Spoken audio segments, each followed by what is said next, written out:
et bonsoir tout le monde et bienvenue pour un nouveau débrief sur notre chaîne Twitch The Débrief. Bienvenue si vous nous rejoignez, je suis très heureux de vous retrouver.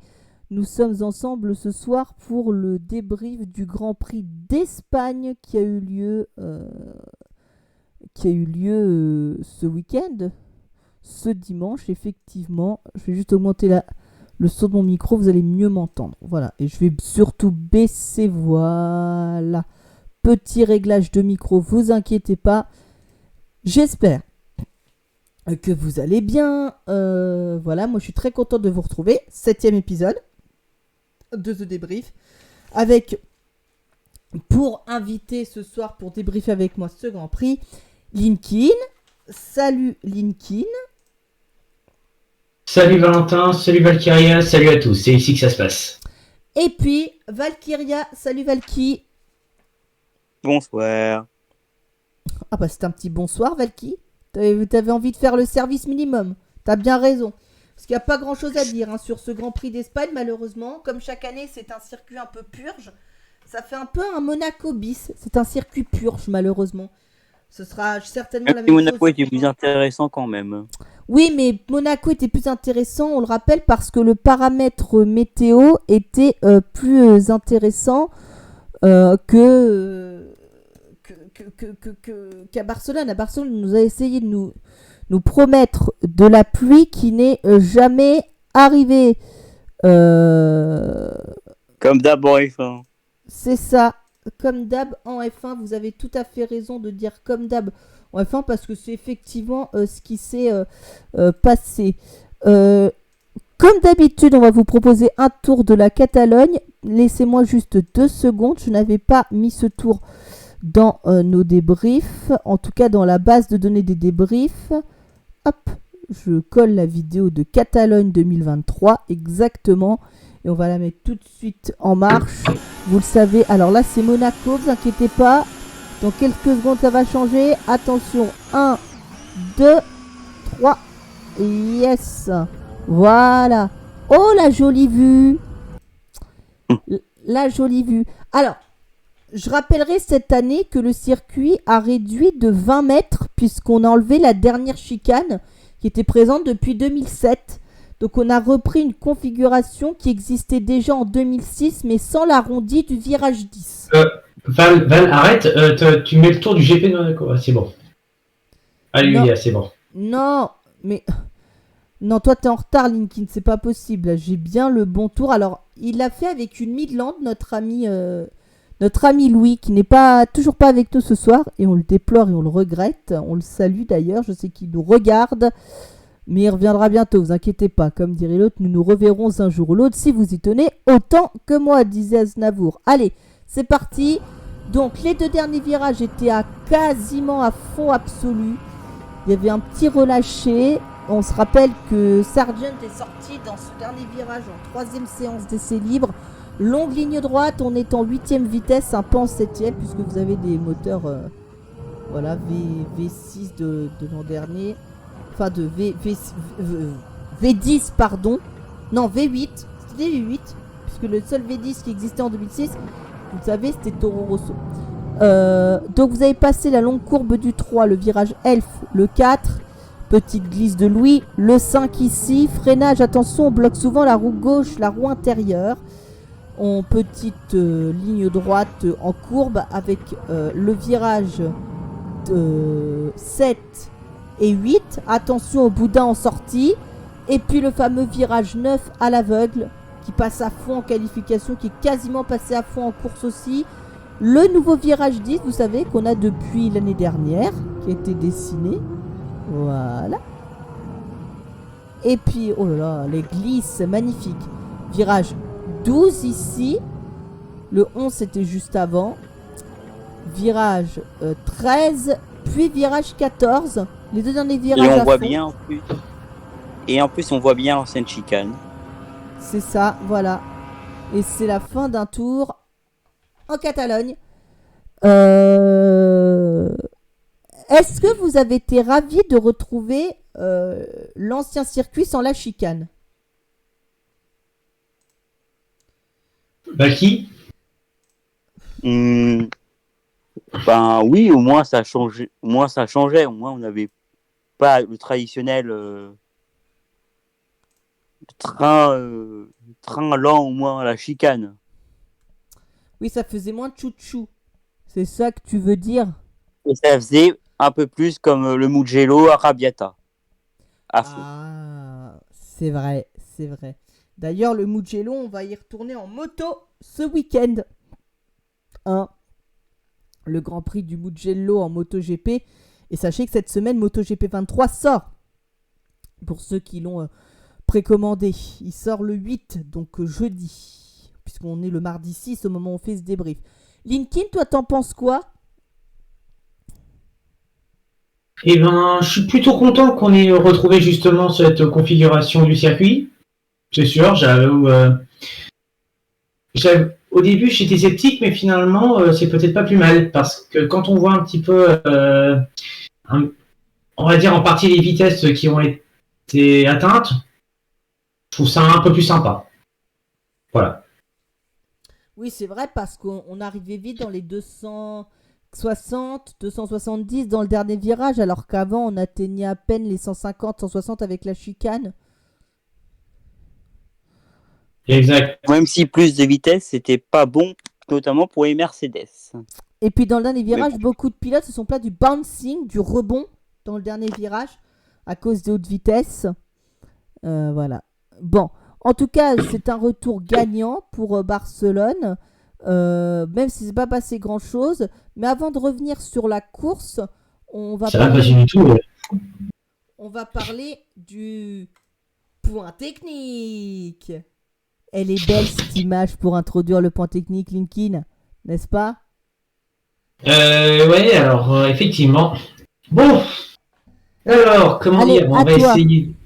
on va essayer de faire assez concis parce que parce que on sait que généralement, Barcelone est un circuit, entre guillemets, laboratoire pour les évolutions. Alors, tu peux m'envoyer les photos, s'il te plaît, parce que là, le problème, c'est que j'ai toujours l'image. Oh, ça va, 2 secondes. Ah, bah, faut pas être pressé vite, toi. Toi, tu vas finir par être viré des débriefs, toi. Le problème, c'est que j'ai personne Bon, pour ouais. te remplacer. Le groupe vit bien, apparemment. Le groupe vit bien. C'est vrai, le groupe vit très très bien, vous inquiétez pas. Vas-y, Linky. Première image, alors la Ferrari vue de côté. Bah, en fait, cette image-là, c'est une photo comparative. Alors, pourquoi? En fait, c'est tout simple. Ferrari a décidé d'introduire, en tout cas notamment pour ce GP d'Espagne, justement, une copie similaire à Red Bull, c'est-à-dire en gros avec une entrée d'air qui descend très bas. Alors qu'avant, ils avaient une entrée qui se relayait sur tout le long, qui continuait en tout cas sur tout le long pardon, de la monoplace, et les aérations ont été réduites. Vous voyez à petit peu près comment c'est fait? Alors, pour être plus factuel et beaucoup plus simple, Ferrari apporte des améliorations par touche. Ça devait commencer à Imola. À Imola, il n'y a pas eu de Grand Prix, vous le savez. D'ailleurs, on se dirige vers une épreuve qui sera définitivement annulée. Il n'y aura pas de GP d'Emilia-Romagne. Je vous en reparle dans quelques instants. Mais donc finalement ils ont introduit une partie du package à Monaco qui est un circuit, on le sait, totalement différent, un circuit qui est complètement atypique, et là finalement Ferrari a décidé de copier entre guillemets le design des sidepods, des pontons de la Red Bull. Elle a décidé d'essayer, pas de recopier, mais en tout cas d'essayer de faire du Red Bull, en fait, tout simplement. Et c'est ce qu'on vous montre sur la photo, vous le voyez très bien. La forme du sidepod, vous voyez que c'est un toboggan au départ. Et maintenant, on a préféré accélérer l'air vers le bas de la voiture, vers le fond plat, plus vers les roues, plus vers les suspensions. Voilà. Effectivement, parce que tu sais quoi, justement, parce que si on se réfère par rapport à ce que j'ai réussi à choper à ce système, c'est qu'ils veulent se rapprocher au maximum du concept Red Bull, avec justement pour objectif d'améliorer l'efficacité globale de la voiture. Voilà, c'est tout ce qui est sur le conditionnement du flux d'air vers l'arrière et le coin arrière combiné à une gestion différente du flux de refroidissement. Voilà. Ensuite, on a, parce que l'écurie de Maranello n'a décidé de ne pas qu'apporter qu'une seule évolution, est-ce que tu peux envoyer les photos suivantes, s'il te plaît? Bien sûr. Alors la photo suivante, c'est celle-ci. À moins que tu veuilles l'autre, Linkin. Tu me dis, est-ce que c'est celle-là que tu voulais ou tu voulais plutôt l'autre? Celle-ci, finalement, elle va... Ah si, elle va servir un petit peu. Mais justement, je vais expliquer très brièvement. Attends, sinon il y a celle-ci. Non mais t'inquiète pas, c'est bon, ça va aller. Attends, je te remets donc celle que je te mettais, la 2, avec donc... Oui, elle est mieux. Ouais, finalement, t'as eu raison. T'as eu raison avec l'autre. En gros, sur l'image, c'est assez simple. À l'époque, Ferrari ne mettait pas justement d'aération, en tout cas à l'intérieur des pontons. Et là, ils ont choisi d'en améliorer, d'en installer, tout simplement pour objectif d'un côté canaliser toute cette aire de refroidissement, non seulement pour que ça aille sur tout le prolongement des nouveaux pontons qu'ils ont apportés, mais aussi également pouvoir refroidir tout ce qu'il y a sur les parties intérieures. Donc quand je parle de parties intérieures, c'est-à-dire tout ce qui est sur tout le refroidissement entre guillemets moteur. Justement là, tu vas pouvoir envoyer sur la photo de transition, en tout cas la photo suivante. Donc la photo suivante, c'est une vue depuis l'aileron arrière de la Ferrari. Vous voyez justement la différence de concept. Vous voyez le ponton côté en haut faisait un toboggan avec les petites ailettes et vous voyez maintenant c'est beaucoup plus propre, beaucoup plus net. C'est la philosophie Red Bull tout simplement. Exactement, parce que en fait le concept Red Bull on le voit bien depuis le début de saison, il fonctionne très très bien puisque c'est eux qui ont tout remporté en fait en victoire. Et alors, on le voit bien, les améliorations, en tout cas, les nouvelles améliorations apportées en Espagne, sont en tout cas beaucoup plus espacées. Il y a des grilles qui sont beaucoup plus renfermées. C'est tout un objectif de plus de pouvoir faire gagner de la performance à la voiture. Justement, ils veulent retravailler en tout cas toute l'exigence d'efficacité aérodynamique. Et puis, il y a un truc que justement, on va voir peut-être un petit peu justement sur cette image aussi, alors ne bouge pas surtout, c'est que, on ne le voit pas très bien, mais justement, je vais l'expliquer comme ça, et en fait, Ferrari a apporté aussi des nouveaux concepts au niveau du plancher, en tout cas la configuration, c'est des nouveaux sidepods, en tout cas, et une évolution du corps du plancher principal. En tout cas, toute cette nouvelle géométrie, l'objectif c'est d'optimiser les caractéristiques de l'écoulement local pour augmenter l'avantage, en tout cas les avantages de charge en termes de charge aérodynamique quand ils sont justement en vitesse maxi, notamment dans les longues lignes droites, comme on peut l'avoir à Barcelone, qui fait, je crois, si je ne me trompe pas, plus d'1 kilomètre. C'est la ligne droite des stands. Oui, la ligne droite des stands, je crois qu'elle fait 1 km, pas loin d'1 km 3. On doit faire pas loin. Ah ouais? Oh, pas loin. C'est grand quand même. Je la voyais moins grande. Ils en avaient parlé il y a longtemps. Il y a longtemps, non, mais c'était dans les vieilles années. Ils en parlaient. Elle faisait plus d'1 kilomètre, plus d'1 km 3. Donc c'est absolument énorme. Après, justement, on va y revenir sur les configurations du circuit si tu veux après Val. Moi, ça, là-dessus, c'est pas un souci. Dis-moi, les photos suivantes, ça donne quoi justement? Parce que là, j'ai un petit trou de mémoire. Est-ce que j'en ai... Ah non, tu m'avais laissé que ces trois là, Linkin. J'ai rien d'autre. D'accord, très bien. Très bien, bon nickel. Et alors ce qu'on va faire, c'est que justement, d'autres écuries ont apporté des améliorations. Alors malheureusement, je n'ai pas les photos, mais je vais pouvoir quand même les détailler parce que dans ce contexte-là, c'est important de savoir où en sont les écuries et de se dire, est-ce que sur cette année, ça a été efficace, en tout cas notamment sur cette course, est-ce que ça a été efficace? Alors pour cela, ben, justement, on va en parler de l'écurie. Je sais même pas si on peut l'appeler Red Bull parce qu'on peut les appeler plutôt les bombes atomiques. Hein, on va appeler ça comme ça. Ou je sais pas comment les appeler, les torpilles. Hein, ça va, j'apporte une touche d'humour. De quelle écurie tu veux parler, Mercedes? Je veux plutôt parler d'une écurie qui porte plutôt 2 taureaux et que j'ai l'impression que c'est taureau qui avale la Mac 2. Tu vois de qui je veux parler? Non. Bah si, Red Bull. Red Bull, ils ont apporté des améliorations, mais comme toutes les écuries, on se rappelle quand même, il faut le dire, Barcelone est un circuit étalon. Pourquoi? Parce que le circuit propose toutes les caractéristiques possibles de virages. Des virages à basse vitesse, c'est le cas du 10 par exemple, à moyenne vitesse, et à haute vitesse, c'est le cas des virages 3, 9, 13, 14. Voilà, notamment. Donc, les écuries, c'est presque ici qu'on peut commencer à juger d'une hiérarchie vraiment de manière complètement honnête. Et vous allez voir tout à l'heure quels ont été les gains des écuries entre Bahreïn et Barcelone. On a fait un petit comparatif, je vais vous expliquer tout ça tout à l'heure. Mais donc, tu veux parler, donc Red Bull a apporté des améliorations. On rappelle que Red Bull a une réduction de temps de soufflerie de 10%. Ça les empêche pas d'être sur une autre planète, hein, mais bon, ça, on va en reparler. Ils ont retravaillé sur le plancher.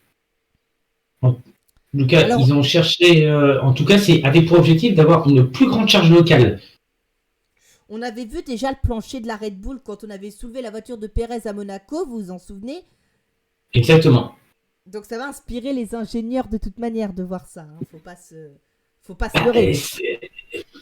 Le souci, c'est que en fait, tout ce qu'on voit, en gros, toutes les améliorations qui n'ont pas pu apporter, en tout cas qui n'ont pas apporté leur efficacité à Monaco, en fait, on le voit directement en Espagne.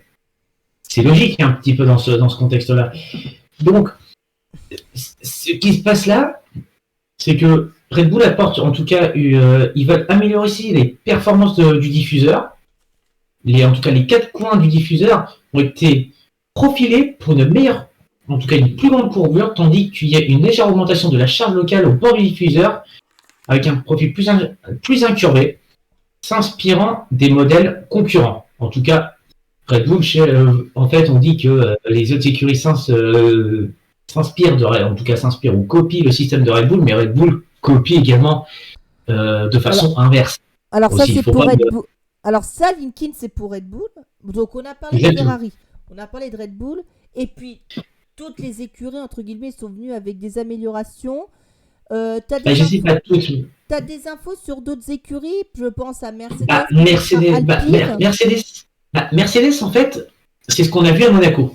Donc en fait, on va pas y revenir spécialement. Parce que, en gros... Allez voir ce qu'on a fait à Monaco sur le point technique, hein, on a parlé. Oui, voilà. En fait, ça va être simple à expliquer. Je vais très vite le résumer concernant les flèches d'argent. C'est que toutes les améliorations qui n'ont pas, en fait, cette amélioration qui n'a pas fonctionné sur le circuit urbain de Monaco, et ben en fait, ça a très très bien fonctionné ce week-end à Barcelone.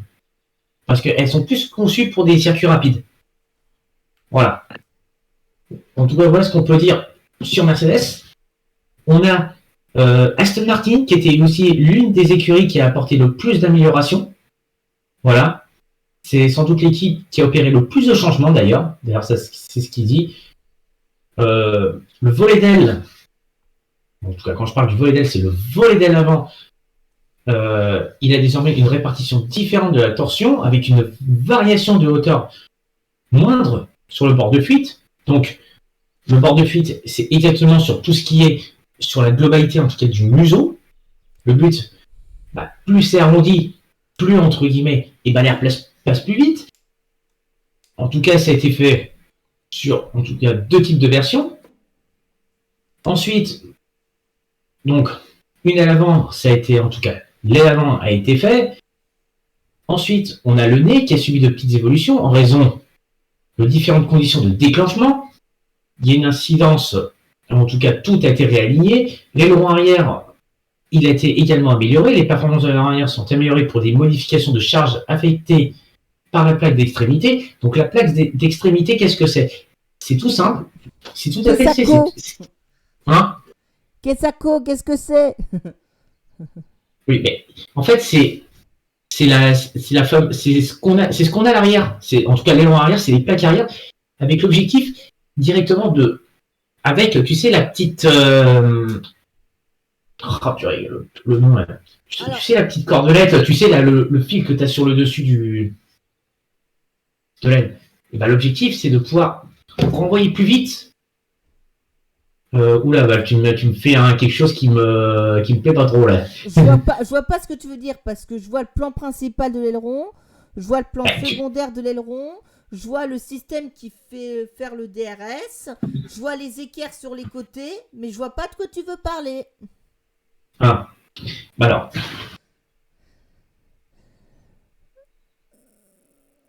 Non, en fait Bah, Linkit soit plus simple. En gros, il y a des améliorations sur quoi? Sur le nez avant, sur l'arrière, l'aileron avant, l'aileron arrière, les suspensions. les fonds plats, les suspensions, voilà. Les suspensions, bien sûr. Et puis toutes les écuries ont apporté des nouvelles spécifications, voilà, etc. Le souci, c'est qu'après, sur le reste, Alpine, eh ben, je n'ai aucune info de ce qu'ils ont pu faire. Puisque évidemment, on a. Mais en tout voilà. cas, ce qui est sûr, c'est que la plupart des écuries ont amené des améliorations. McLaren aussi, ils ont apporté, mais eux, c'est moins flagrant. Eux, ils ont changé, c'est ce qu'on appelle les ailettes de frein, dans le but d'améliorer le conditionnement de l'écoulement d'air. Les ailettes de frein. C'est tout. Donc, ce qui fait au total une augmentation globale de la charge aérodynamique. Donc, ouais, chouette. Donc, dans ce contexte de points techniques, voilà en tout cas ce qu'on pouvait apporter. Mais est-ce que justement, ça c'est une question que je vais poser qui va être assez, je pense, assez simple. Mais est-ce que ça marche Non. Et est-ce que justement les améliorations que les écuries ont apportées à Monaco est-ce qu'elles ont été toutes efficaces sur ce Grand Prix?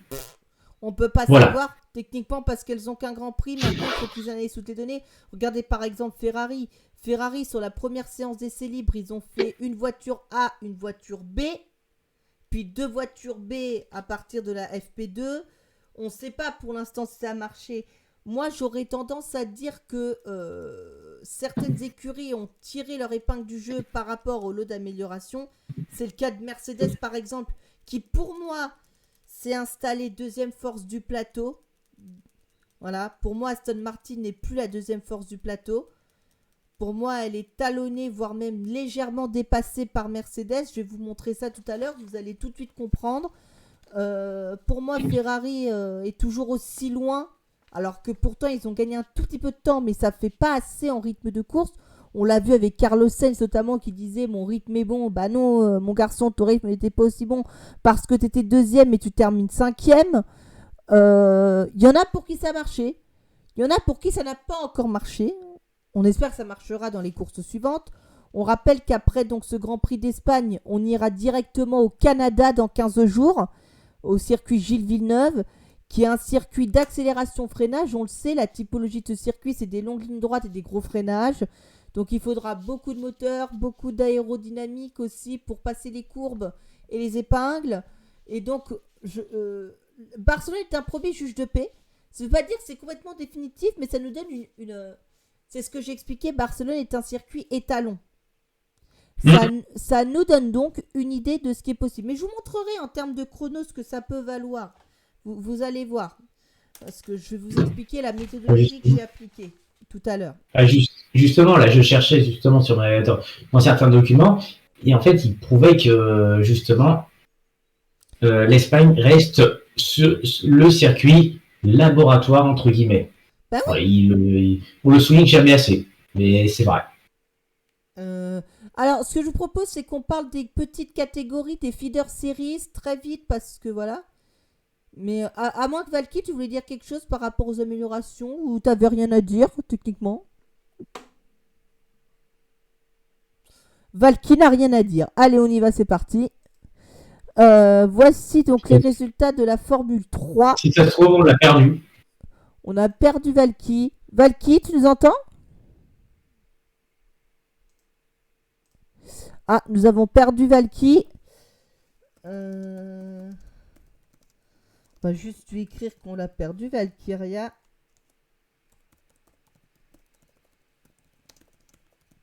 Voilà, c'est bon. Alors, On t'a retrouvé, Valky? Non, on l'a toujours pas retrouvé. non. C'est pas grave. On va parler. Si inquiétez pas, c'est pas très grave. On va parler de Formule 3 tout de suite avec les résultats du week-end. Vous avez 2 courses, une sprint, une longue. La course sprint a vu la victoire de Zach O'Sullivan, le pilote Prema, avec le meilleur tour en course devant Browning et Fornaroli. Bortoleto, Aaron, Colapinto, Mari Boya, Joseph Maria Marti, Grégoire Saucier et Taylor Barnard complètent le top 10 de cette première course. Pas de Gabriel Emini dans les points ni de l'une ni de l'autre des courses. Vous savez qu'en qualification, son dernier temps a été annulé, ce qui l'a obligé à partir 18e des 2 courses. Vous savez, quand on part aussi loin à Barcelone, c'est difficile de doubler. Et malheureusement, il a pris des pénalités sur les 2 courses qui l'ont fait reculer. Pour ce qui est de la course principale du dimanche, Joseph Maria Marti, qui était le poleman, l'a emporté avec le meilleur tour en course devant Franco Colapinto, l'Argentin, et Dino Beganovic, le Suédois. Gabriel Bortoleto, le leader du championnat, a terminé 4e comme sur la principale. Paul Aron termine 5e devant Mari Boya. Sébastien Montoya, le fils de Juan Pablo chez Hightech, termine 7e devant Zach O'Sullivan, Taylor Barnard et Christian Mansell, le pilote Campos. Et donc, au classement, ça donne Bortoleto, Marti, Beganovic, Mini, Aron, Colapinto, Saucier, O'Sullivan, Browning et Fornaroli dans les 10 premiers du classement des championnats pilotes. Et du côté des constructeurs, Prema reprend la tête du championnat devant Trident. Hart descend de 2 positions, vous voyez, laissant Campos et MP remonter. Et sinon, pour le reste, c'est toujours pareil. Moi, je voudrais quand même tirer ce week-end mon coup de chapeau à Gabriel Bortoleto, le Brésilien, qui a réussi à faire le break sur ses adversaires directs au championnat, que sont Pepe Marti, Fornaroli, Beganovic et Aaron. Il a réussi à faire le break. Vous avez vu les points d'avance qu'il avait, donc on peut mettre une pièce sur le Brésilien pour le titre de champion et surveiller aussi Leonardo Fornaroli, son coéquipier chez Trident, excusez-moi.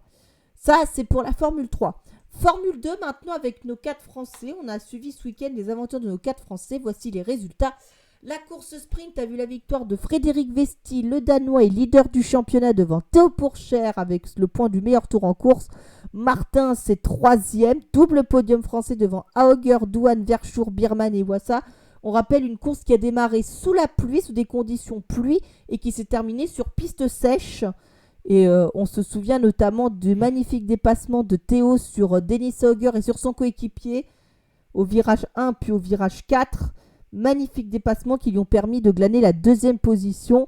Et puis dans la course principale, Oli Birman a terminé premier devant Enzo Fittipaldi et Victor Martins. Double podium pour le pilote français de chez Hart ce week-end devant Ayumu Iwasa, Vesti, Douane, Pourchaire, 7e devant Auger, Leclerc et Verschoor. On rappellera que Martins était parti en pneu dur quand Théo était parti en pneu soft. Voilà, la stratégie inversée. Et justement, Valentin, ça va peut-être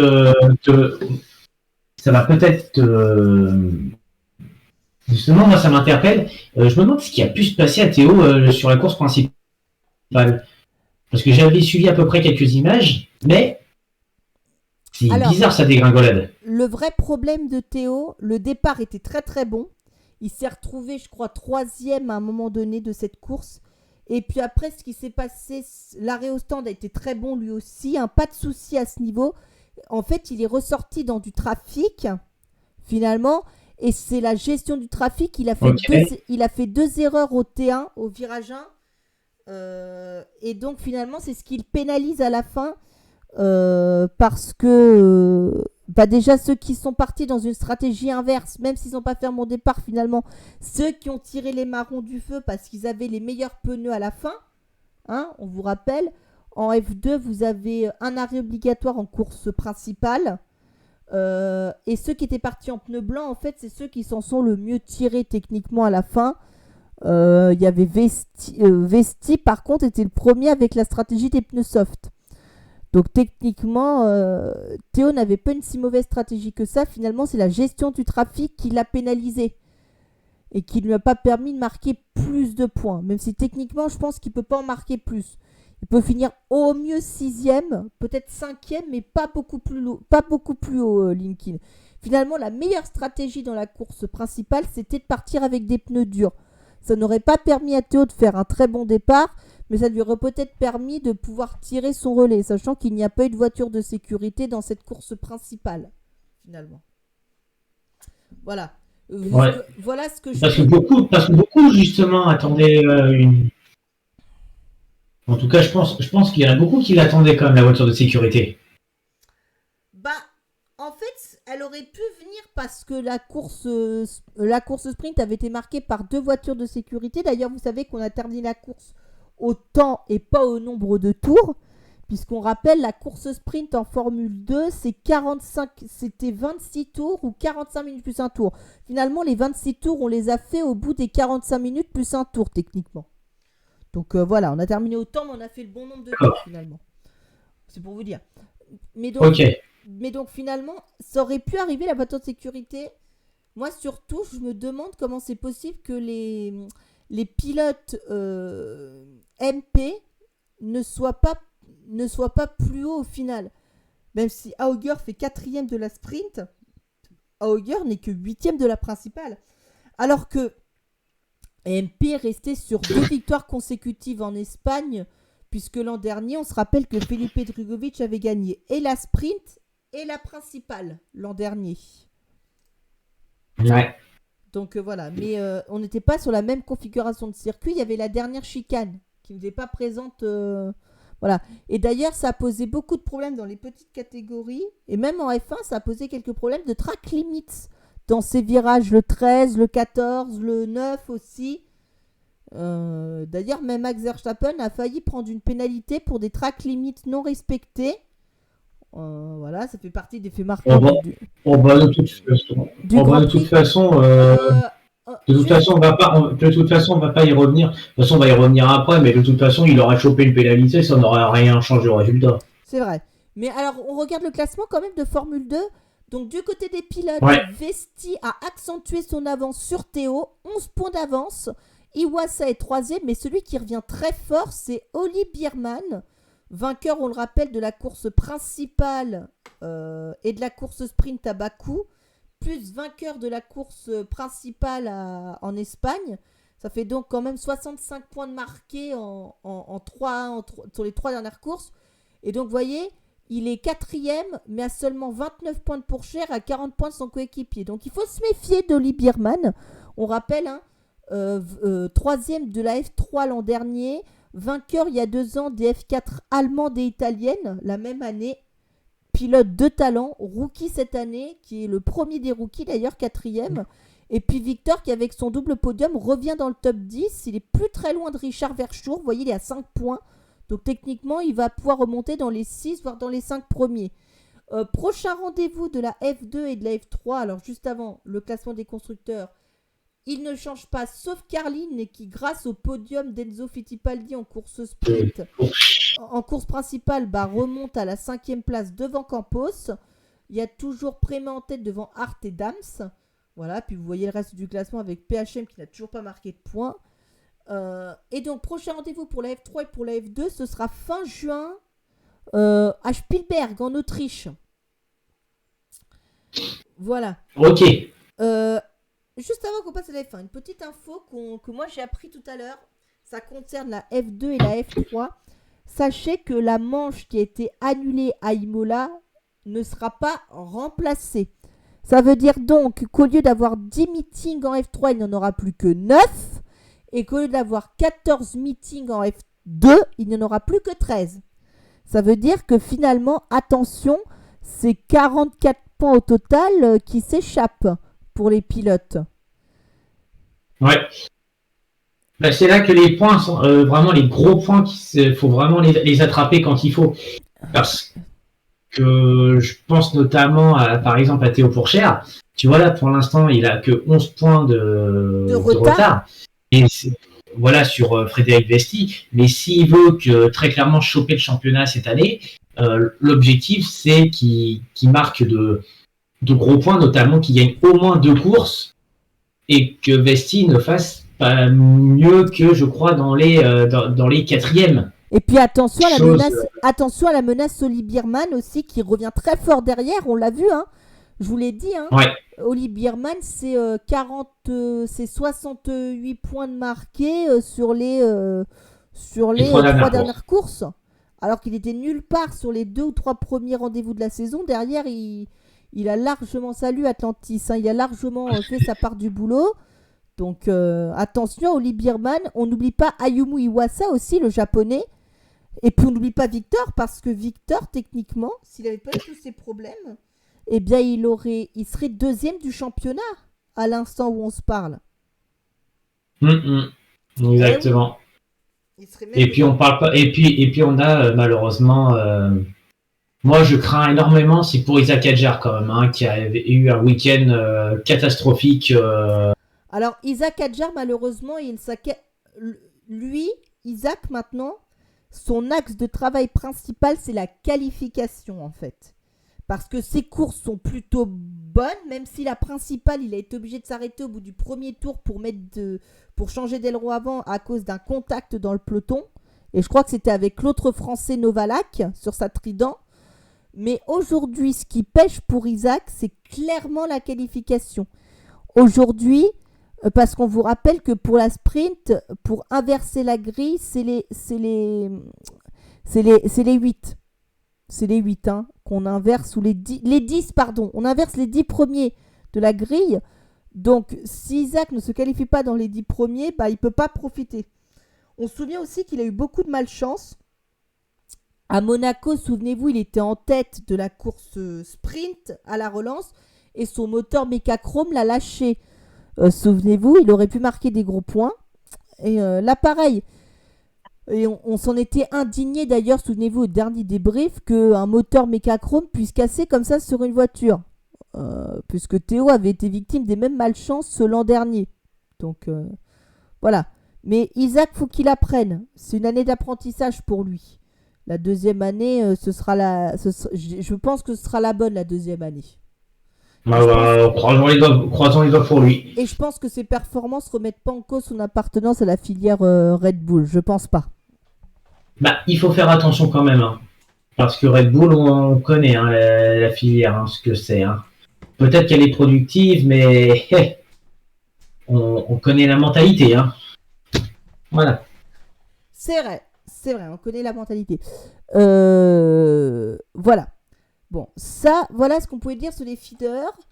Maintenant, ce que je vous propose, c'est qu'on parle un peu de F1. Alors donc, l'information que je vais vous donner, c'est qu'effectivement, la manche de F2 et de F3 d'Imola ne sera pas remplacée. Donc, un meeting de moins pour les deux. Ça veut quand même dire que si on ne remplace pas la manche d'Imola, ça veut très probablement dire qu'on ne verra pas de Grand Prix d'Émilie-Romagne cette année.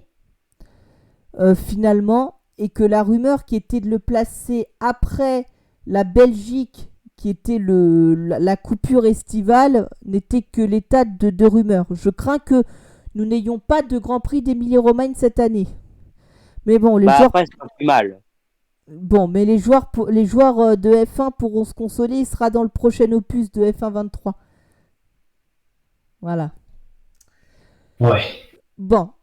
Voilà, on rappelle que cet opus d'F1 23 va sortir le 16 juin, le 13 pour ceux qui ont commandé l'édition Champion. Voilà. Écoutez, on va parler du Grand Prix de Barcelone. Bon, il s'est pas... Let's go. On va être très honnête, on ne sait pas trop de quoi vous parler. Parce qu'il ne s'est pas réellement passé grand chose, en fait. Il y a eu très peu... Enfin, il y a eu des dépassements plutôt dans le milieu du peloton. Devant, c'est parti très vite. Donc ce soir, en fait, on a décidé d'axer notre débrief sur, vous savez, on vous l'a dit tout à l'heure. Moi, j'ai 3 points qu'on peut évoquer. Moi aussi, j'ai un point que je voulais évoquer avec vous, c'est Alonso qui n'a pas voulu doubler Lance Stroll pour le gain de la 6e place du Grand Prix. D'ailleurs, le geste... où il fait coucou aux fans avant, dans le virage 12 avant de... C'était lunaire. On n'a jamais vu Alonso faire ça. On n'a jamais vu Alonso se comporter comme ça. À votre avis, pourquoi il n'a pas voulu dépasser Lance Stroll? Vous avez une idée, vous, une théorie sur ça? Valky, je commence par toi. Est-ce que tu as une théorie sur ce qui s'est passé dans la tête d'Alonso? C'est pour plaire au patron, ne pas gêner le fils. Tu penses? Parce qu'on sait que il y a quelques années, il aurait osé dépasser. On le sait. Oui. Mais vous pensez que c'est pour pas déplaire au patron ou vous pensez que c'est un petit peu pour recevoir quelque chose en échange? C'est-à-dire que Lance devra lui rendre l'appareil à un moment donné. C'est probable, oui. Un petit Alonso in faster than you, c'est probable. Hein. Parce que je comprends. Alors, vous allez me dire, ils se battaient tous les deux pour la 6e et pour la 7e place. C'est-à-dire pour 8 points et pour 6 points. Mais après, c'est la théorie, tu dis, est-ce que ça avait vraiment d'intérêt d'aller le doubler pour gagner 2 points de plus? Je suis pas sûr. Parce que ça n'aurait pas changé le nombre de points au classement de l'équipe, techniquement. Mais bon. Linkin, toi, c'est quoi ta théorie sur ce cas, sur le cas Alonso Stroll? C'est quoi ta théorie? Pour moi, je ne pense pas qu'il y ait eu de consigne d'équipe. Voilà. Je pense que c'est peut-être juste c'est pour moi, je pense, un geste de fair play d'Alonso. Ça veut dire qu'en fait... Un geste de fair play. On parle bien du même pilote, là, Linkin. Oui, un geste fair play. Un geste fair play d'Alonso, je préfère dire. En fait, c'est ce qui se passe, c'est qu'Alonso, on le connaît beaucoup pour le comportement qu'il a eu par le passé. Voilà, il avait enflammé les médias avec la façon dont il était au niveau de l'état d'esprit dans chacune de ses écuries.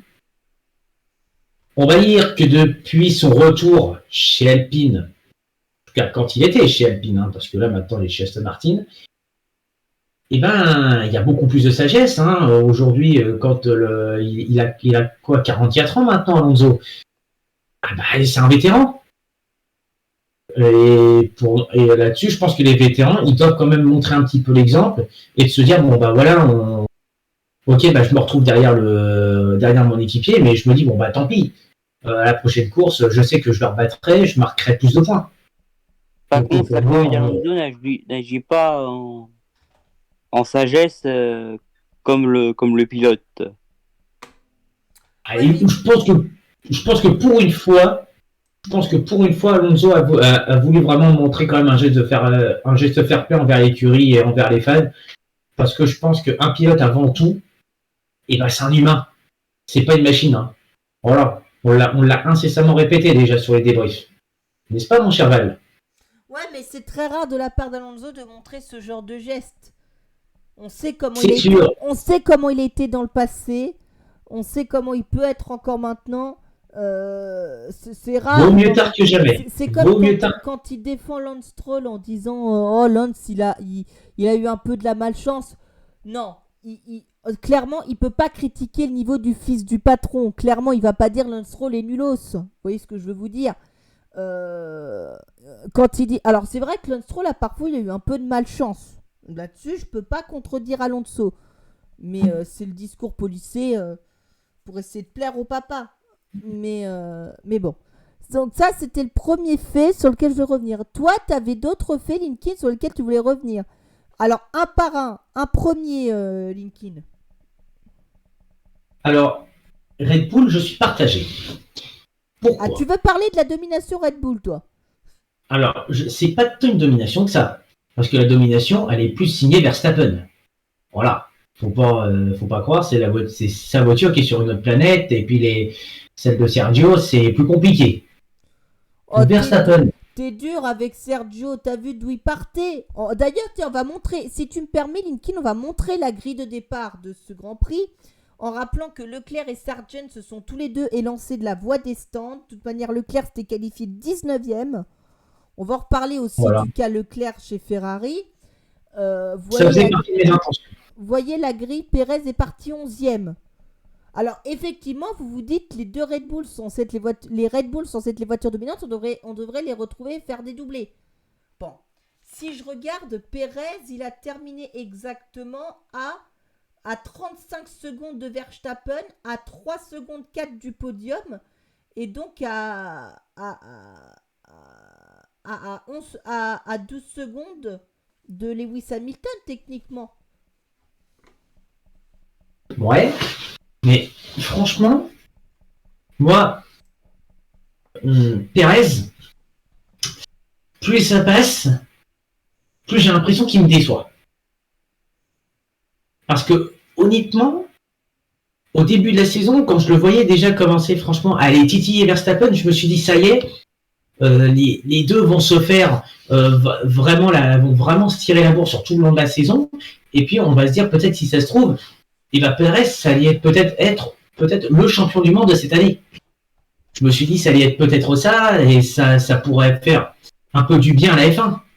Alors, là, aujourd'hui, avec ce que j'ai vu, honnêtement, avec ce que j'ai vu ce week-end, et puis même pas spécialement ce week-end, mais avec ce qui s'est passé aussi à Monaco, avec ses 2 sorties en qualification, et ben pour moi, que je me dis, le Sergio, il s'est fait prendre un bon baobab, et que malheureusement, il va devoir finir l'année, en tout cas dans les échappements de Verstappen.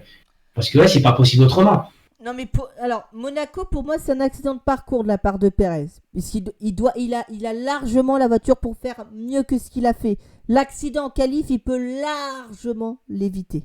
L'accident en qualification. C'est ce qui le met dedans techniquement. S'il fait pas d'accident en qualif, il peut se qualifier sur les 2 premières lignes et même si la pole revenait à Verstappen, il pouvait clairement finir 2e. Et il y aurait que 11 points d'écart en arrivant en Espagne. Bon, bah là, il y a plus que ça. Il y a 31 points en arrivant en Espagne. D'accord ? Ou un peu plus. Je sais plus combien il y avait en arrivant en Espagne. Mais clairement, je suis désolé de vous le dire, mais la typologie du début de saison faisait que Pérez pouvait faire jeu égal parce qu'on sait que Pérez est très bon sur les circuits dits urbains. Des circuits urbains, il y en a eu beaucoup dans cette saison. Il y a eu Jeddah. On peut considérer que Jeddah est un circuit... urbain ou semi-urbain, appelez-le comme vous voulez. Ensuite, Miami. Bon, Miami, Pérez partait plutôt plus haut que Verstappen et finalement Verstappen l'a battu. Mais Verstappen était de toute manière plus vite et il avait une meilleure stratégie que Pérez. Là-dessus, il n'y a rien à dire. Bakou en Azerbaïdjan. Rappelez-moi qui a gagné à Bakou. Verstappen. Exactement, alors que c'est un circuit urbain et c'est censé être favorable à Pérez. Le problème maintenant, c'est on va arriver, là, on a eu, donc Monaco était censé être un circuit urbain favorable à Pérez, il a paumé. Bakou est censé être un circuit favorable à Pérez, il a paumé aussi. Là, on va arriver sur une série de circuits, j'allais dire, classiques. Donc, il y a eu l'Espagne, il va y avoir le Canada. Alors, Canada, on peut dire que c'est un circuit... Canada, c'est semi-urbain. C'est un semi-urbain, donc à voir comment Pérez se comporte. Mais derrière, il va y avoir une série. Il va y avoir l'Autriche, Silverstone, la Hongrie et la Belgique. J'en ai certainement oublié, non ? Non, et parce qu'après, tu as la Hollande et ensuite l'Italie. Eh ben, on va regarder. Non, j'en ai pas oublié. Il y avait bien l'Autriche, la Grande-Bretagne, la Hongrie et la Belgique. Voilà. Et donc, on va arriver sur des configurations de circuits qui sont des circuits classiques. Et moi, j'ai hâte de voir comment Pérez va se comporter sur ces 5 prochains Grands Prix. Et il faut voir l'écart qu'il y aura à la mi-saison. Si l'écart, par exemple, est supérieur à 50 ou 52 ou 60 points, c'est-à-dire plus de 2 victoires d'écart, là, on pourra dire que oui, ça va être compliqué parce qu'après, il restera 9 courses à couvrir. Donc, ça va être compliqué. Exactement. Si sur un semi-urbain, Pérez s'effondre, le championnat est fini. Si au Canada, il s'effondre, c'est finito pour le championnat et le suspense. Allez, on va faire un pari. À votre avis, quand est-ce que Max Verstappen va valider son 3e titre de champion du monde ? Sur quel circuit il va le valider ? Tu peux remettre le calendrier de la saison, s'il te plaît? Je vous remets le calendrier. Donc, il y aura le Canada, l'Autriche, Silverstone, la Hongrie et la Belgique avant la pause estivale. Puis Pays-Bas, Italie, Singapour, Japon, puis Qatar. Austin, Mexique, Brésil, Las Vegas, puis Abu Dhabi. Honnêtement, vu comment c'est parti, il te conclut le championnat à Singapour, Verstappen. Donc, c'est-à-dire à la 17e manche de la saison. Donc, tu penses qu'il va compter plus de 150 points d'avance sur Pérez au moment d'aborder Singapour? Je dirais peut-être pas 150, mais... Ah bah, c'est ce qu'il faudrait. Parce qu'il faudrait 52, 104, 156. Il faut compter les sprints avec. Donc, parce que donc là, on va compter un 26 multiplié par 2, par 4, par 6, par 8. Donc 25 par 8, ça fait 200. 1 par 8, ça fait 8. Donc ça fait 208 plus les courses sprint du Qatar, des USA et du Brésil. Ça fait 24 points supplémentaires. Donc tu fais le compte, il faudrait qu'il ait 222 points d'avance sur Sergio Pérez arrivé à Singapour au minimum. Je te trouve très optimiste. Bah, écoute, hein, quand tu vois qu'au Japon l'année dernière, il avait conclu son titre, Verstappen. Bon, excuse-moi, mais je suis pas très étonné, surtout d'autant plus que là... Il restait que 4 Grands Prix derrière. Ouais, mais oublie pas une chose. L'année dernière, Verstappen avait, entre guillemets, un semi-adversaire. Il s'est vite après effacé, puisque c'était Charles Leclerc. Et voilà. Et il avait... Je vois ce que tu veux dire. Je vois ce que tu veux dire. Valkyria, à ton avis, quand est-ce que Verstappen va prendre son 3e titre mondial et devenir l'égal d'un certain Ayrton Senna? Notamment. Ah, on a reperdu Valkyria. Eh ben, on a reperdu Valkyria, c'est pas grave. Donc, mais, de toute façon, il va rejoindre Ayrton Senna, Niki Lauda, Jackie Stewart, Nelson Piquet. Il va rejoindre. Ah non, il a pas passé. Non, il a déjà passé Jim Clark. Donc, tu vois, comme quoi. Hein. Exact. Valky. Toujours pas, mais t'inquiète pas, Valky. On va te retrouver dans quelques instants. Moi, je dirais que ce sera soit au Qatar, soit aux USA. Je le vois pas encore gagner au Japon parce qu'au Japon, ça voudrait dire qu'il faudrait qu'il ait 52, 104, ça fait 156 points plus 8, 16, 24. Donc ça fait 180 points. Donc soit Qatar, soit USA. Ou alors je dirais maximum Mexique. Mais entre le Qatar et le Mexique pour moi.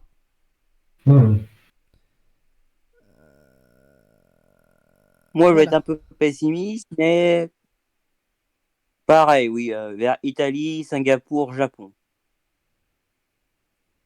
Ah, t'es aussi optimiste que Lincoln? Vous pensez vraiment qu'il va mettre 200 points d'écart avant la pause?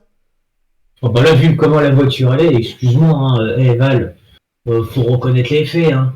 La bagnole, elle est à Pluton comparée à nous qui sommes encore sur Terre. Hein. Bon, voilà. Vu le moral de Checo qui commence à faiblir et les circuits classiques vont pas aider. Ouais.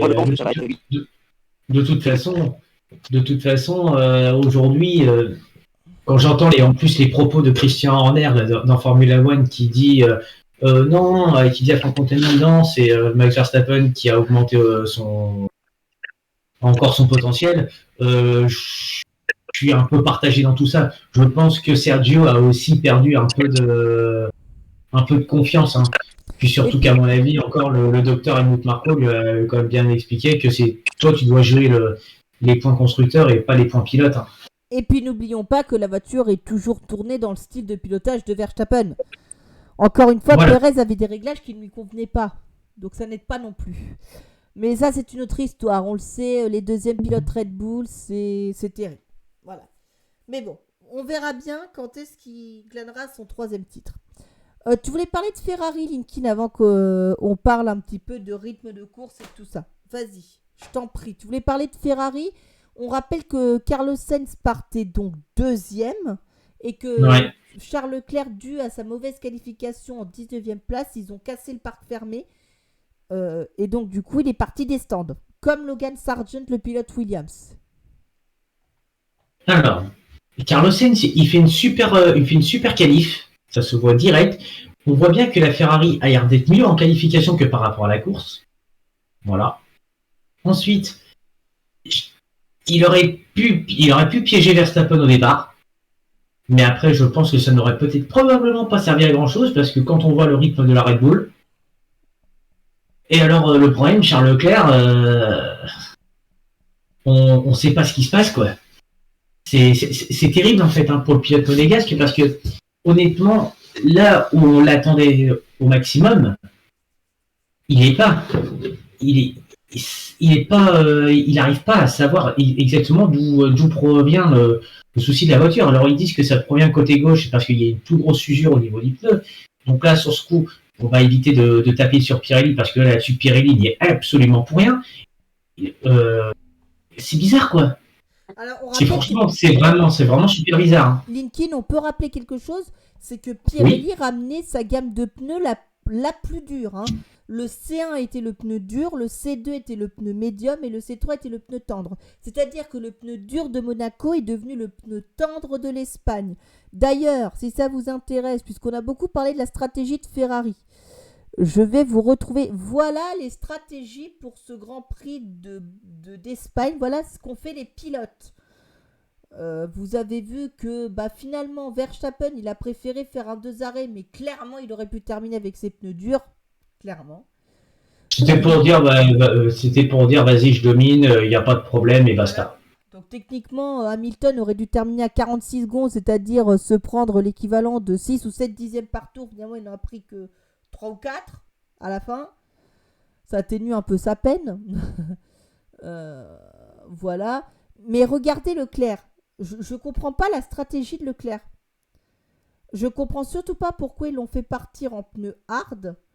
Pourquoi ils n'ont pas tenté la stratégie à un arrêt. Pour s'arrêter au 17e tour. Bah oui. En fait, ils auraient dû faire pneus durs jusqu'au peut-être 45 ou 46e. Et derrière 20 tours ou... la moitié du GP, quoi. Ou peut-être 40e tour en pneus durs. Puis derrière, pneus médium, par exemple. Justement. Là, c'est bizarre. Parce les pneus durs sont faits pour durer, ils n'ont fait que 17 tours. Donc, un train de soft, quoi. Alors, je vous rappelle d'ailleurs, vous voyez le petit pictogramme. Hein. Des pneus neufs, c'est des barres pleines. Des barres avec des traits obliques, ce sont des pneus usés, des pneus rodés pour le départ. D'ailleurs, en essai libre, on avait des pneus de test. Exactement, on a testé des pneus, c'est parce qu'on va introduire une nouvelle structure de pneumatique à partir de Silverstone pour les pneus slick. Voilà, et donc chaque équipe avait 2 trains de pneus, je crois, une pour FP1, une pour FP2 en tout. Voilà, donc ils ont pu tester les nouveaux pneus, c'était des pneus durs, hein, c'était des pneus C1, prototype. Voilà. Donc ça, c'est... Mais là, l'arrêt au 17e tour avec des hards, ça a tué la course de Leclerc, quoi. Le souci, Valkyria, mais ça, Frédéric Vasseur l'a dit très très bien sur les micros de Canal+, de Margot Lafitte et de Franck Montagny, qui n'a d'ailleurs quand même pas caché à nouveau ses mots, hein, il les a bien exprimés. Et ce qui se passe, c'est que les pneus de Leclerc s'usaient beaucoup plus vite que par rapport à ce qu'avait la concurrence. Donc malheureusement, il avait entre guillemets pas le choix que de s'arrêter relativement tôt. Et puis voilà, sachant que quand il y avait pratiquement plus de pneus, ouais.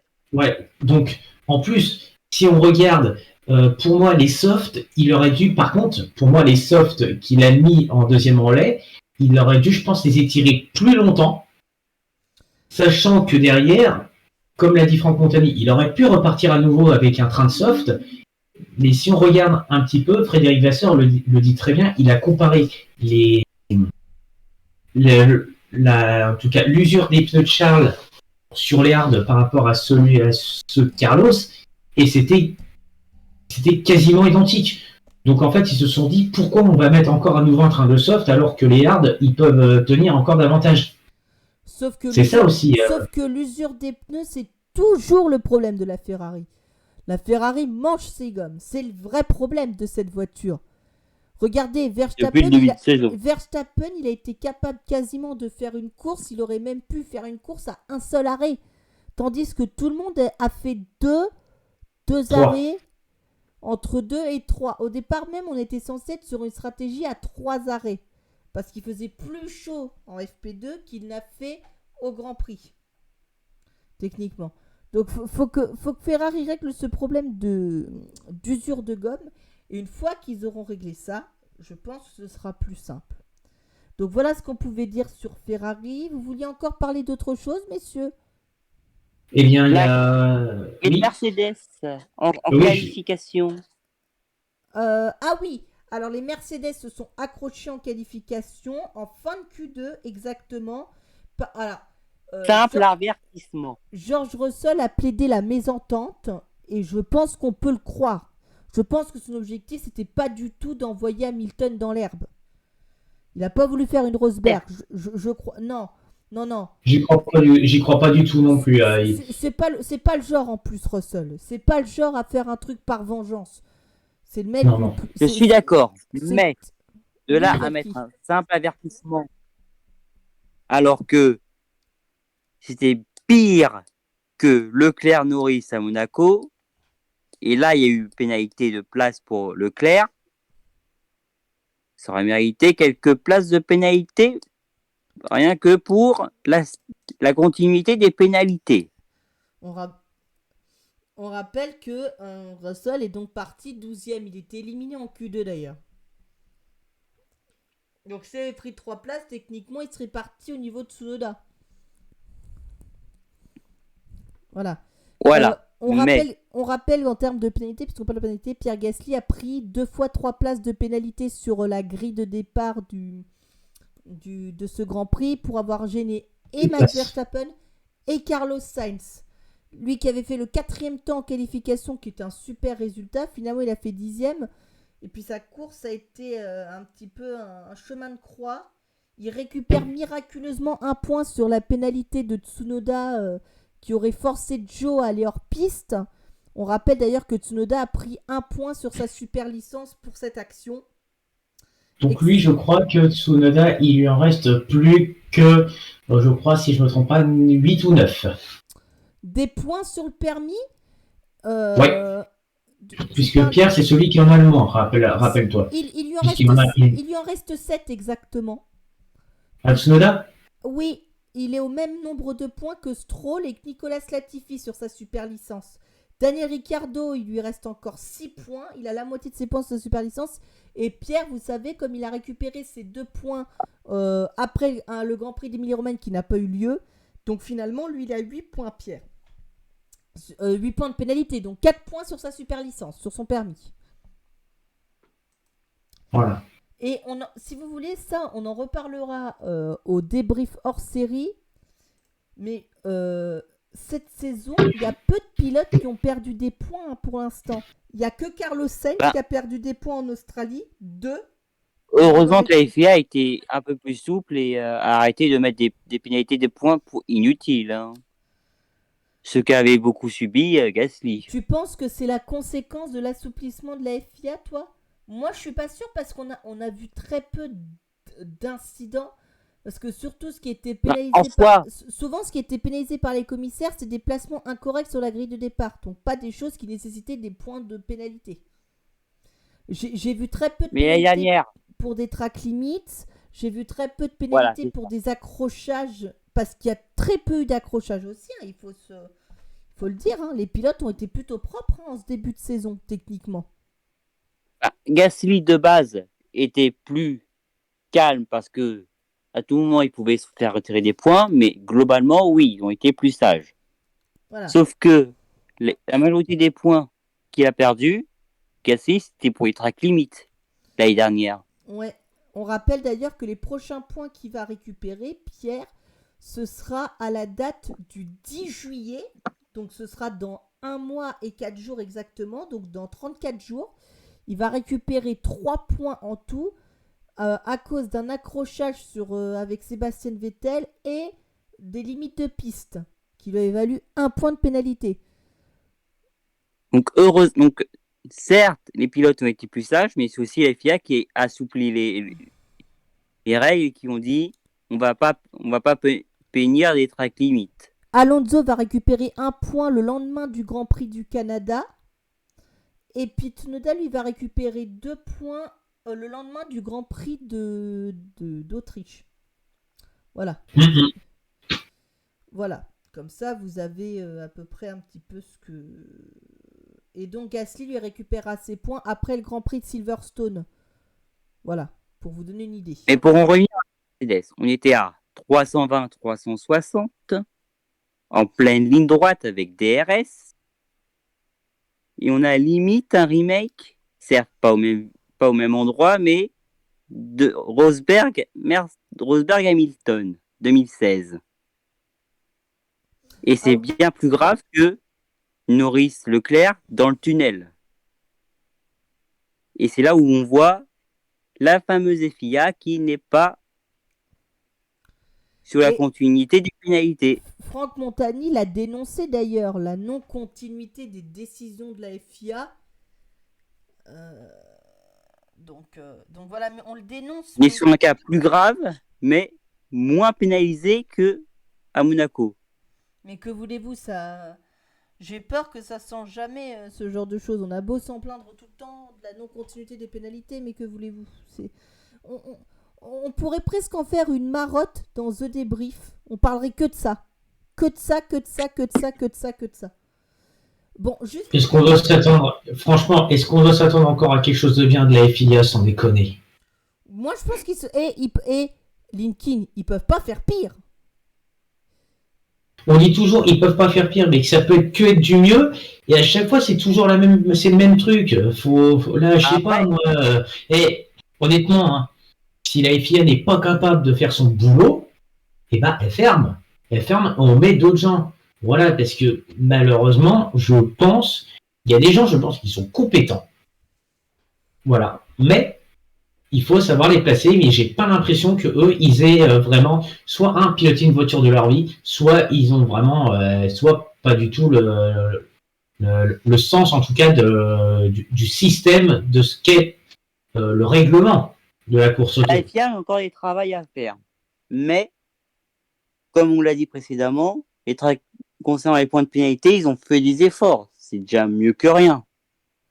Mais ils ont pas fait d'effort du tout, puisqu'ils savent très bien que justement là les pilotes se sont pas mal calmés, et ça Valentin le répétait très, très justement. Oui. Là-dessus, donc c'est tout, ils ont pas bougé plus que ça. En même temps, il y a eu moins de cas qui étaient sujets à pénalité. Regarde, Ocon au Grand Prix d'ouverture, son seul tort c'est de s'être placé pas correctement sur la grille de départ. Est-ce que pas se placer correctement sur la grille de départ, ça vaut 1 point, 2 points, 3 points sur la super licence? Je ne le crois pas. Je ne le crois pas. Et voilà. Il y a juste vraiment ça. C'est comme Fernando Alonso, même punition à Jeddah, mal placé sur la grille de départ. Donc techniquement, les pilotes se sont calmés. Il y a eu peu d'accrochages en course qui ont nécessité des enquêtes. Vous voyez, les 2 seuls pilotes qui ont donc perdu des points au moment où on fait ces débriefs, c'est Carlos Sainz, il a paumé 2 points en Australie pour son accrochage au dernier restart avec Fernando. Et Tsunoda, du coup, qui a pris 1 point de pénalité pour avoir forcé Joe à aller hors piste. Voilà, c'est tout. Encore, Sainz, c'est contestable parce que le tour, il n'a pas... cette portion de secteur n'a pas vraiment compté dans le GP. Vu que ça a été relancé. Oui, mais l'incident existe. En soi, oui. L'incident en soi, il existe. Donc, on est obligé de le pénaliser. L'incident existe. C'est pareil. Regardez ce week-end. Verstappen et Sainz se sont fait gêner par Gasly. Et on sait que les pilotes, pourtant, parfois, ils sont pas tendres entre eux. Pourtant, Verstappen et Sainz ont tous les deux pris la défense de Gasly en disant ne le pénalisez pas, il a pas fait exprès. Vous voyez, il a pas fait exprès de gêner. Malheureusement, on rappelle que les commissaires de course jugent l'acte en lui-même. Ils ne jugent que les causes, pas les conséquences finalement. C'est à se demander finalement à quoi ça sert d'avoir fait venir Max Verstappen et Carlos Sainz pour défendre leur point de vue si c'est pour au final avoir pénalisé Gasly. Ils auraient dû le faire tout de suite techniquement. Vous voyez ? De plus, leur parole aurait dû compter. On aurait dû compter. Oui, sauf que le problème, Valkyrie, et c'est qu'on en être revient à pesé, quoi. le problème, c'est qu'on en revient à la même chose. La FIA ne juge que ce qui s'est passé, en fait. Malheureusement. Mais bon, ça, c'est un débat qu'on pourrait avoir aussi dans des débriefs hors série, ça. Ça pourrait...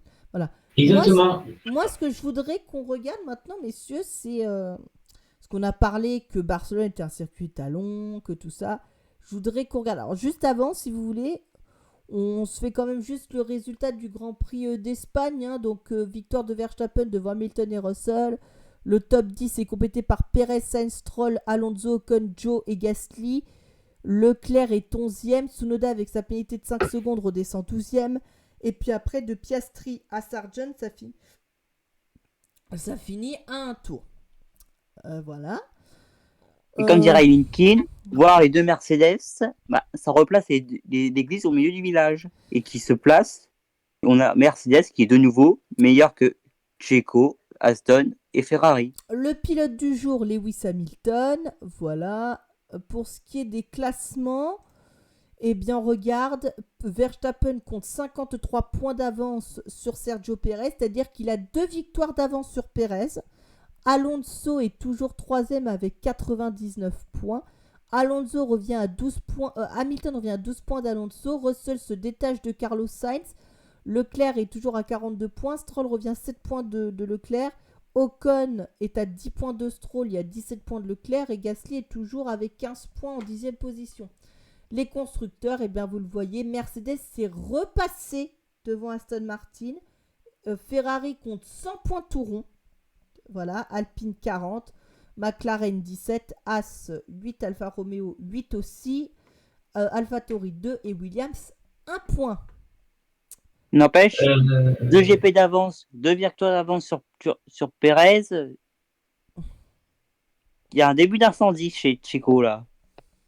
Il a le feu au... Voilà. Honnêtement, moi, il y a un truc qui est intéressant que j'aimerais justement qu'on voit sur le classement. Pardon, je remets... Excusez-moi. Non, je parle du classement pilote. Hein. Je parle du classement pilote. Je termine le classement, Linkin. Tu peux regarder. Ah oui. En fait, on s'aperçoit que, en gros, entre Russell et jusqu'à Leclerc voire Stroll, ça se joue en très peu de points. 30 points exactement. Voilà. Parce que Russell 65. Il a 13 points, il a quoi ? Ouais, c'est ça, 13 points d'avance sur Sainz. Non, 7 points. Voilà. Il a 7 points d'avance sur Sainz, il a 23 et un Grand Prix, 23 points d'avance sur Leclerc. Ouais, pratiquement un Grand Prix sur Leclerc. Je me dis, il suffit que Russell, par exemple, ait un DNF, que les deux Ferrari fassent éventuellement une deuxième place ainsi une quatrième. Il se fasse par exemple 2 et 3. Et ben il se rapproche déjà, soit il dépasse, soit il se rapproche très très largement justement de Russell. Et c'est là qu'il faut pas se louper parce que même derrière Stroll il colle au basque. Hein. Parce que là, Stroll il est à 7 points de Leclerc. En fait, ça se joue à pas beaucoup dans l'histoire. Valky, tu voulais dire quelque chose à ce propos? Donc, à contrario d'avoir une tête de course hypante, on a un midfield intéressant. C'est-à-dire, on a un midfield qui est vraiment composé. On a un premier midfield avec Mercedes, Aston, Ferrari. Et tu as un deuxième midfield avec t'as Alpine qui est derrière. Et puis après, tu as un deuxième midfield McLaren, As, Alpha, Romeo, je parle bien. Et puis après, malheureusement, tu as AlphaTauri, Williams qui se battent dans les dernières positions. Voilà. Du coup, je me suis posé la question et je voulais absolument qu'on axe notre débrief sur ça. Vous voyez, on disait qu'on n'avait rien à dire, mais on vous a quand même dit des choses. Mais je voulais qu'on axe notre débrief sur quelque chose. Vous le savez, je vous l'ai dit tout à l'heure, Barcelone est un circuit étalon. Un circuit où on voit vraiment une hiérarchie, on peut déterminer une hiérarchie. On se souvient qu'avant Bahreïn, au vu des essais hivernaux, on avait tenté de faire une hiérarchie. À Bahreïn, on avait tenté de faire une hiérarchie, mais on s'était dit attention, ça peut bouger. Regardez, ces données que j'ai prises sur le site de la F1, c'est un premier comparatif. En haut, vous avez ce qui était la simulation de course de Bahreïn. En bas, vous avez ce qu'est la simulation de course de Barcelone. D'accord ? Vous voyez les gains qui ont été faits par certaines écuries. C'est notamment le cas d'Alpine qui a gagné 5 dixièmes, techniquement, par rapport à Bahreïn. C'est le cas de McLaren qui a gagné 3 dixièmes par rapport à Bahreïn. As, ils ont gagné 2 dixièmes. Par contre, AlphaTauri, Williams et surtout Alfa Romeo ont largement perdu. Vous voyez, dans tout ça. Et moi...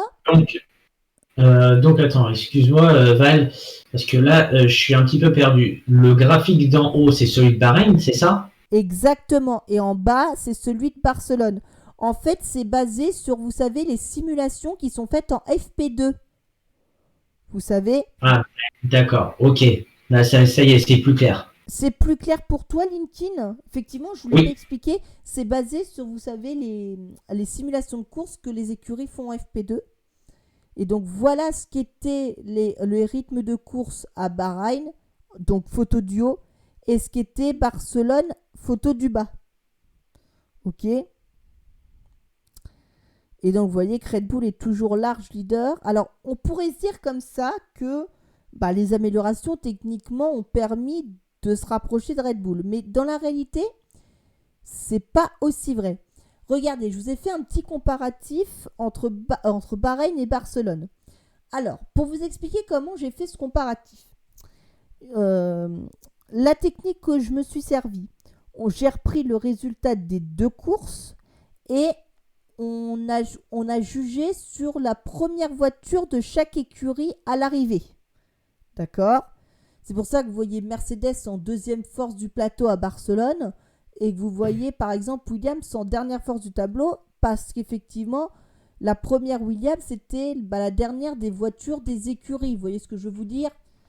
Et donc j'ai fait un calcul très simple. Pour chaque écurie, j'ai divisé donc la distance de chaque course par la moyenne à laquelle le premier pilote de chaque écurie a parcouru le Grand Prix, la moyenne en kilomètres/heure, vous savez, la moyenne du GP, que j'ai divisé par le nombre de tours. Ça nous a donné un nombre en heures en 0,0 et quelques.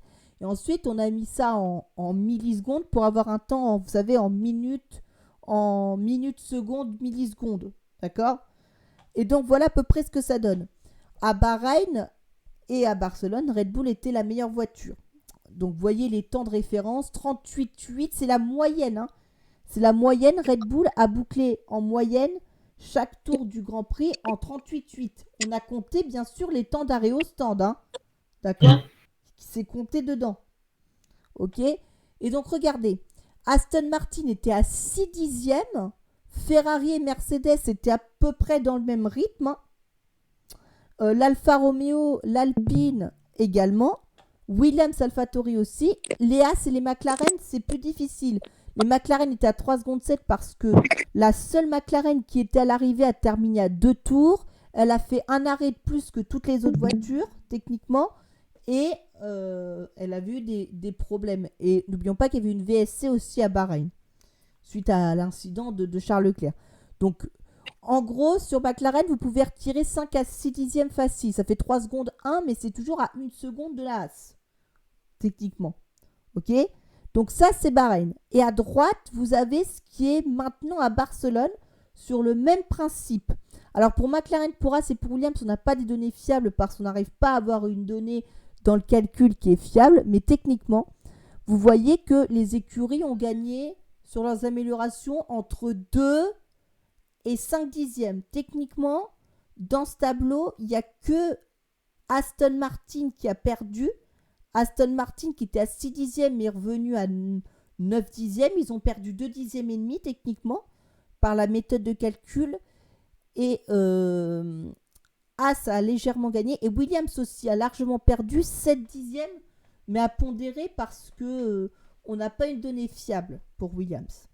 Du coup, qu'est-ce que ça vous inspire, Valky et Linkin, ce tableau que je vous propose? Eh ben, je trouve que ça. Tu vas m'excuser pour ça, Val, mais les chiffres sont pas très exorbitants, donc ça apporte pas grand-chose. Voilà. On voit bien, ok, Mercedes s'est rapproché de 3 dixièmes. Ferrari s'est rapproché de 8 et passé à 6 dixièmes, mais même plus que ça, ils ont gagné une demi-seconde. Ils ont gagné une demi-seconde, c'est énorme. C'est énorme. Oui, mais pour moi, je sais pas, les chiffres ne reflètent pas, en tout cas, les faits que j'ai vus. Voilà. Sachant qu'on n'oublie pas que Verstappen, qui était la meilleure des Red Bull sur laquelle on a fait l'étalonnage, a fait un arrêt supplémentaire qui a coûté 22 secondes. Donc techniquement, la Red Bull était en 19,7 techniquement. Donc les gains sont pas si énormes que ça, effectivement. On devrait être plutôt... Mercedes devrait être à 6 dixièmes, techniquement. Vous devrez rajouter 3 dixièmes. Mais voilà, on n'a pas forcément le temps. Moi, ce qui m'étonne par contre, c'est la chute des Aston Martin quand même. Que les Aston Martin n'aient pas réussi à suivre le rythme alors que pourtant elles étaient une copie parfaite de la Red Bull. Et ben, j'ai envie de te dire, ils ont été victimes du copiage. Voilà. C'est peut-être dommage de dire ça, mais pour moi, je pense que ça commence à être la réalité. Valky, toi, t'en penses quoi de ces chiffres? On a reperdu Valky. Mais moi, quand même, je suis quand même... Alors, on rappelle que c'est la moyenne des tours. Hein. C'est-à-dire que, évidemment, les arrêts au stand sont comptés dedans. Les arrêts au stand sont comptés, tout ça. D'accord? Donc, voilà. Mais je trouvais que c'était intéressant de vous faire ce comparatif parce que...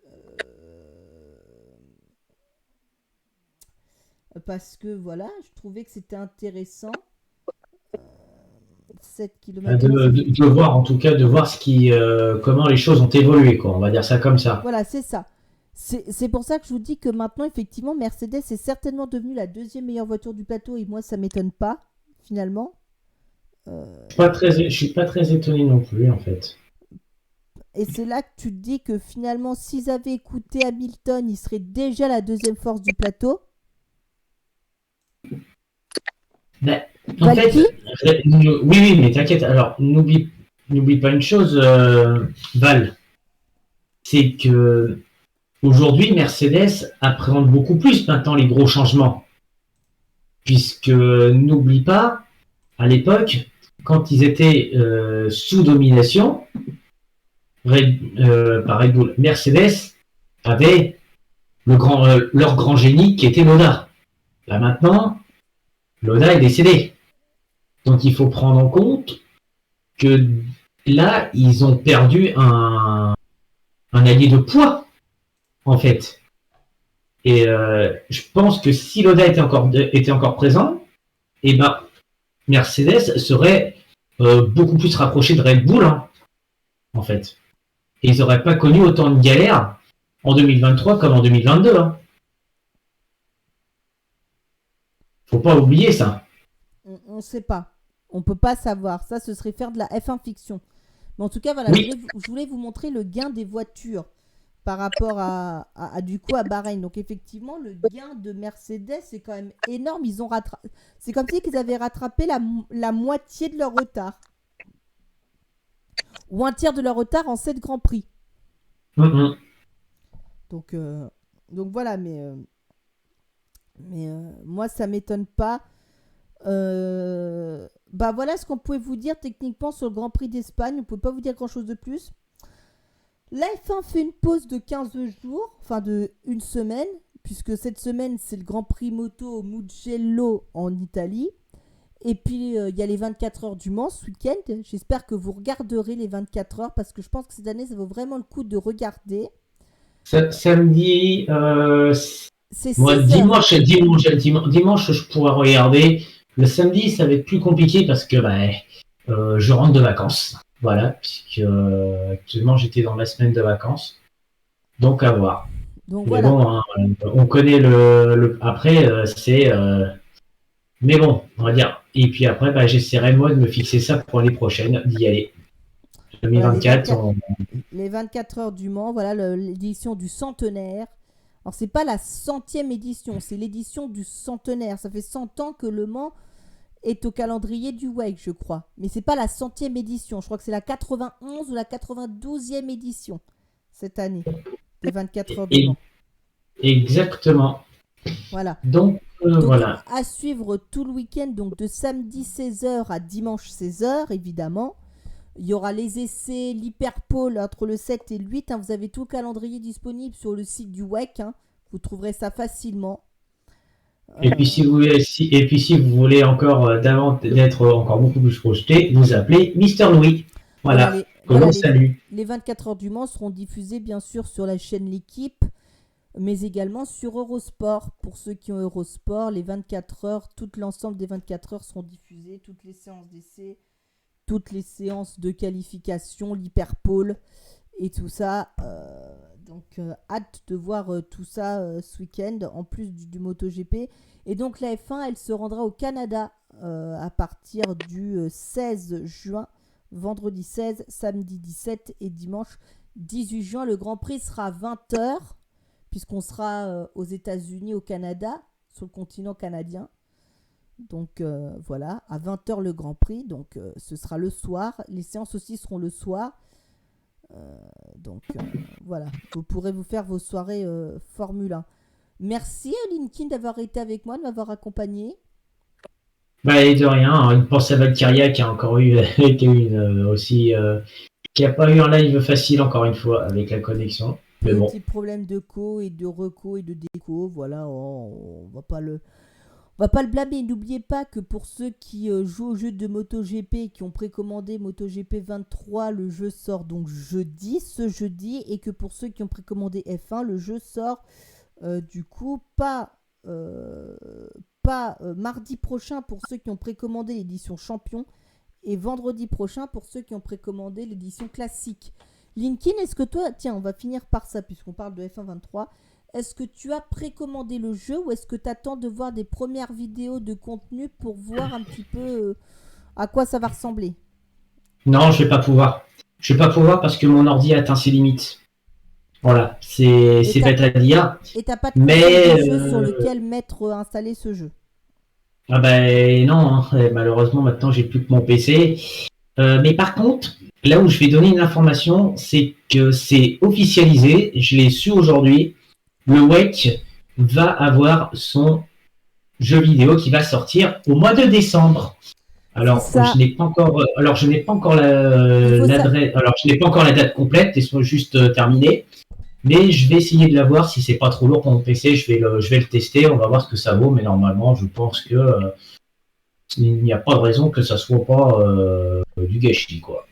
Il faut savoir que effectivement, les développeurs du jeu seront au Mans ce week-end. Il y aura des simulateurs pour tester le jeu d'ailleurs. Et effectivement, pour l'instant, il sera lancé que sur PC. Peut-être que l'année prochaine, ce sera sur console de jeu. À voir ce qui va se passer de ce côté-là. Mais on aura bien assez de quoi faire des jeux vidéo tout l'été avec F1, avec le MotoGP et tout ça. Donc ça va être très cool. Voilà, en tout cas, on vous retrouvera, nous, le mardi 20 juin. La veille de la fête de la musique, ça tombe bien, à partir de 21h pour ce débrief du Grand Prix du Canada. Linkin, j'espère que tu seras là. Ah oui, pas de souci. J'espère que Mister Louis va revenir, ça ce sera bien. Valky, c'est sûr que Valky, Zeus, et puis on essaiera aussi de. Bah, toi, tu sais ce qu'il te reste à faire. Hein. Eh oui. Bon, voilà. Chut, on ne dit rien, chut. On ne dit rien. On vous réserve une petite surprise Chut. normalement si tout va bien. Chut, c'est pas encore officiel, j'ai pas encore la confirmation Voilà. officielle, donc chut. Pour l'instant, on ne dit rien, mais on pourrait avoir Voilà. un invité très très spécial au mois de juillet. Mais je vous en dis pas plus parce que c'est pas confirmé. Il faut que je revoie avec cet invité. Ce sera un invité du monde de l'automobile et du commentaire automobile. Donc, alors pour ceux qui se poseraient la question, non, on n'a pas tenté d'inviter Julien Febrois à nos débriefs. Hein. Non, même pas en rêve qu'on invite Julien Febrois à nos débriefs. Vous allez voir, ce sera tout aussi bien. Pas Emmanuel Macron, non. Je suis pas sûr qu'il ait le temps de venir faire des débriefs Twitch sur Emmanuel Macron, mais voilà. Macron, c'est pas un calé de la bagnole. Et puis, crois-moi, au vu de ce qu'il est comme président, vaut mieux pas l'avoir dans nos débriefs. On ne parle pas de politique dans les débriefs, c'est une chose. Voilà. On se quitte, Linkin, merci beaucoup, et on se retrouve donc le 20 à 21h pour le débrief du Grand Prix du Canada. Salut à tous, ciao. Ciao à tous.